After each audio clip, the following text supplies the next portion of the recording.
ഏലിയാവിൻ്റെ ശുശ്രൂഷ കാലത്ത് തനിക്ക് വിരോധമായി ചില വെല്ലുവിളികൾ ഉയർന്നു വന്നപ്പോൾ ഇനി ജീവിക്കേണ്ട എന്ന് തീരുമാനിച്ച മനുഷ്യനാണ് ഏലിയാവ്. മാനസികമായി തകർന്നിരിക്കുന്ന ഏലിയാവിനെ ബലപ്പെടുത്തുവാൻ ദൈവം തൻ്റെ ദൂതനെ അയച്ചു.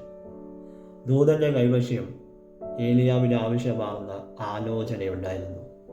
ദൂതൻ്റെ കൈവശം ഏലിയാവിനെ ശാരീരികമായി ബലപ്പെടുത്തുവാനുള്ള ആഹാരവും വെള്ളവും ഉണ്ടായിരുന്നു.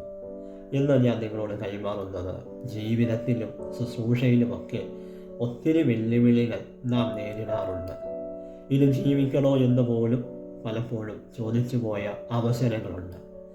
എന്നാൽ ഈ സന്ദേശത്തിലൂടെ കൈമാറുന്നത് നമ്മെ ബലപ്പെടുത്തുവാൻ, അത് മാനസികമായാലും ശാരീരികമായാലും നമ്മെ ബലപ്പെടുത്തുവാൻ ദൈവം ദൂതനെ അയക്കും. ആമേൻ.